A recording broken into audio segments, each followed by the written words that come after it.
बेवकूफ़ लोगों की शादियां अगर देखनी है ना तो किसी मिडिल क्लास बंदे की शादी में चले जाएं। शादी पे लाखों रुपए का जेवर बनाया जाता है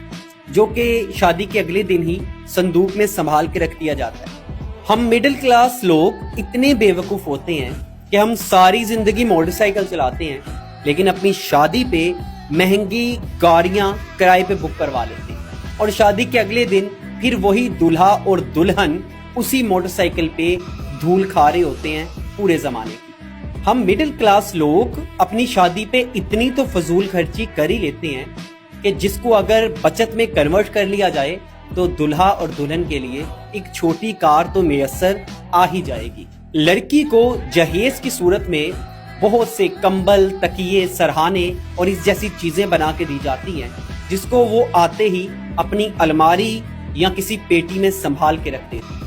और ये लाखों रुपए की इन्वेस्टमेंट अगर किसी बिजनेस में की जाए या कैश की सूरत में लड़के और लड़की को दे दी जाए तो हो सकता है वो अपनी जिंदगी के स्टार्टिंग के जो डेज हैं कम से कम उन्हें ही अच्छे से एंजॉय कर लें। इससे भी घटिया बात भला क्या है कि लड़की के लिए दोनों तरफ से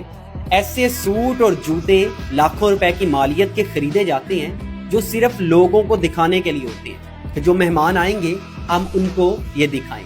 और वक्त गुजरने के साथ वो चीजें आउटडेटेड हो जाती हैं, वो फैशन खत्म हो जाता है और वो चीजें, वो लाखों रुपया ऐसे ही जाया हो जाता है। लेकिन हम मिडिल क्लास लोगों से जब पूछा जाए ना कि तुम अपनी मैरिड लाइफ में खुश क्यों नहीं हो तो उनका एक ही जवाब आता है, मेरे पास पैसे नहीं, मेरे पास वसाइल नहीं। लेकिन हमने अपनी शादी पे जो 20 लाख रुपए की फजूल खर्ची की है वो हम लोगों को दिखाने के लिए करते हैं ताकि बरादरी में इज्जत हो जाए, बरादरी में शान और शौकत कायम हो जाए। ये शादी पे 15 से 20 लाख लगाने से बेहतर है सादगी से शादी करो